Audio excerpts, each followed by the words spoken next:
Hi there, welcome to my channel Left a Message. Today I want to talk about one of my favourite television shows of all time and some interesting things you can pick up in it regarding today's world. And, as the title suggests, the current flat earth following. By the way, my channel won't be turning into a flat earth channel, though it will be changing.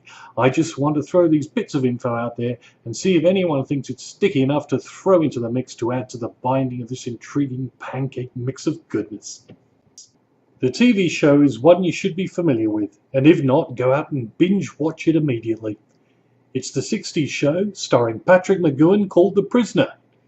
Now, I first watched this show at the tender age of something in the early teens and was glued to the TV every Sunday when it would come on and spark my mind in its vivid colours, sharp cuts of the camera and wit, and the storytelling that nudged at me as if to say, "Hey buddy, this resonates with you on some level. Remember me in the years to come, and don't trust authority, you sucker." And just like that, the episodes were over with a confusing ending that left me let down at the time and feeling that surely it hadn't ended like that. Many years later, while feeling nostalgic and thinking, I wonder where the bloody hell they filmed that program, I was inspired to look up some further details, and although Mcgoohan himself insisted it was allegorical, which it certainly was, I felt there may be more to this gem that screamed 1984 on steroids with a twist.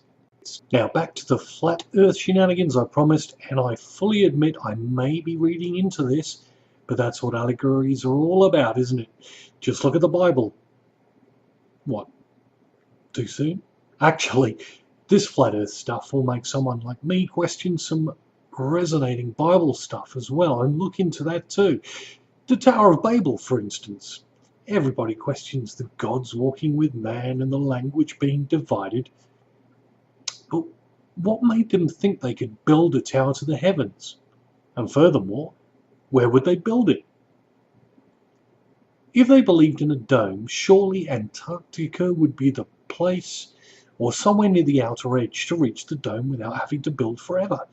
But I digress. So, The Prisoner.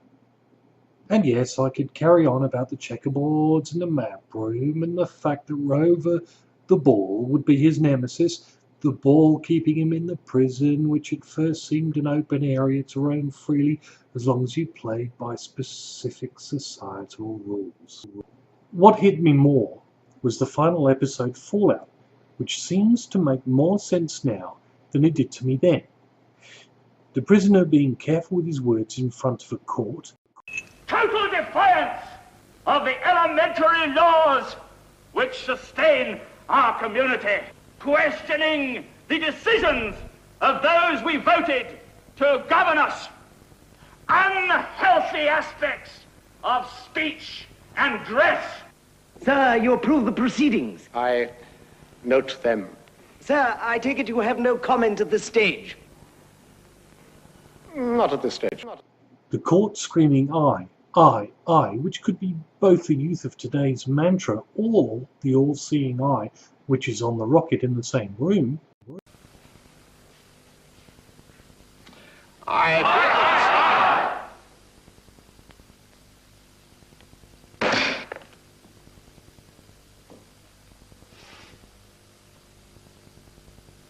feel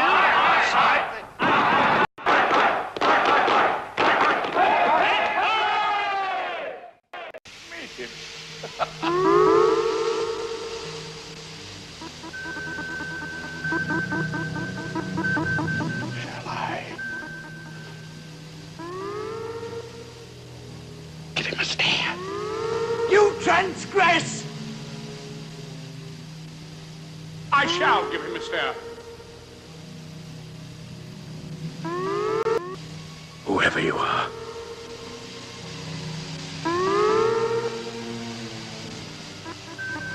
Whatever you are.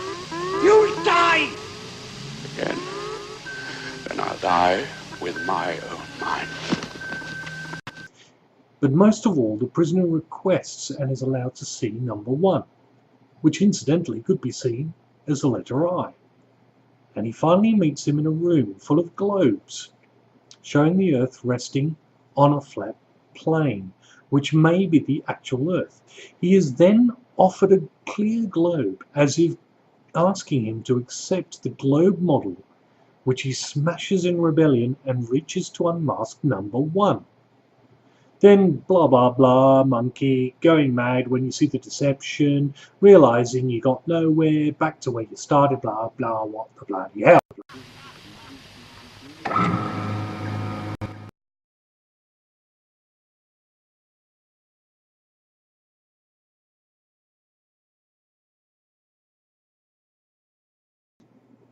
Now, I believe Mr. Mcgoohan knew an awful lot about society and the way it was going, with an insider knowledge the likes of which George Orwell would be proud of. Or perhaps I see things that are not there because I have a vivid imagination. Either way, I leave you with this curious comment he made in one of his interviews where he seemed more relaxed and he may have slightly slipped. The sky's the limit, isn't it? I think the sky is the limit. Be seeing you. Finally, a thank you to all those flat earth researchers out there. You inspire those of us that have not had the spark of imagination quite hammered out of us to go out and look again into what we were told to believe. Whether right or wrong, you must question, not blindly believe. And this has been lost to us from the press to those at the top of their field to ultimately ourselves. It's an elegant trap, those clever bastards. Be seeing you.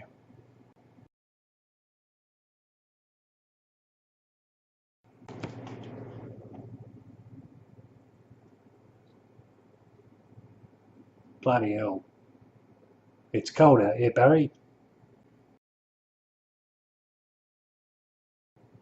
Barry?